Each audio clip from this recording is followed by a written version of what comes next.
Ibra nipo na Janja na ni mmoja wakati ya familia ya Kirui.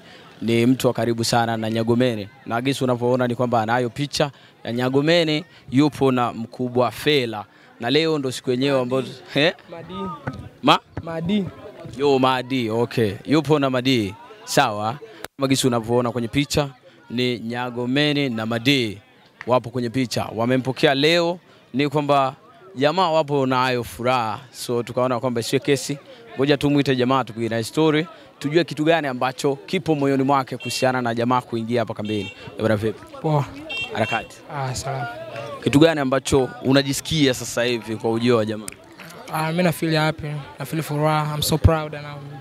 Najua Bebero ndo mkubwa kwenye kundi yenu na alichokwenda kufanya kule nafikiri wote mlikuwa mnawasiliana. Kitu gani ambacho alikuwa anakuambia kama ni changamoto kwake? Mimi nafikiri kwenye kazi ya kusagi changamoto. Maybe huko walivyoingia location na mambo ya studio palikuwepo na machangamoto, lakini kwa nguvu za Mungu aliweza. Na nafikiri kazi mnaisikia.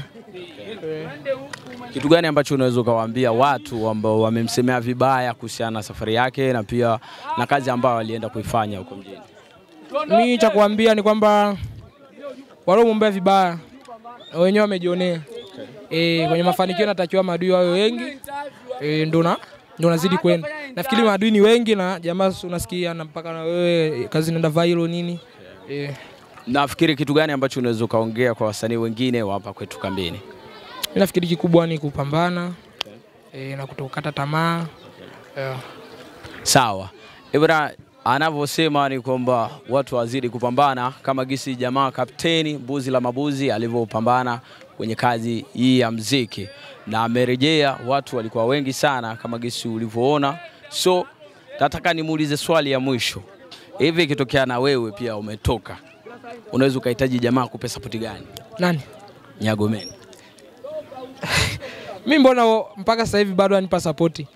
Kwa hiyo support ni ile ile tu. Ikitokea kama na wewe umekuwa hero kama yeye, kutoka kwenda kufanya kazi kwenye media pia na kufanya na wasanii wakubwa ambao wako huko mjini. Yule ni mkubwa wangu. Yule ni kiongozi wangu. Kunipa support ni kitu cha kawaida. Na hiyo ni lazima, so ombi. Inatokea anipe support. Na mimi nikikuwa kama atanipa support tu.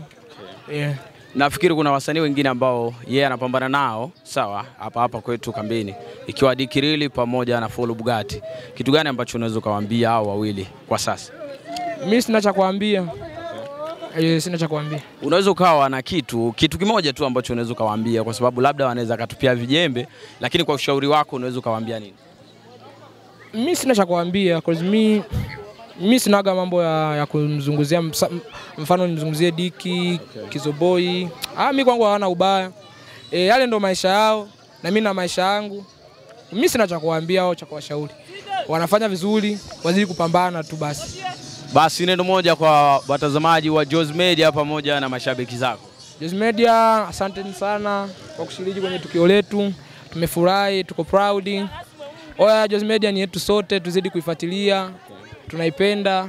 Matukio yote utaipata kwenye TV yetu pendwa, zidi kuifuatilia. Mashabiki wa Kirui nafikiri moto ni ule ule. Tunaendelea kupambana, tutazidi kupambana, tutafika bam. Okay, nafikiri jamaa alichokiongea ndo hicho.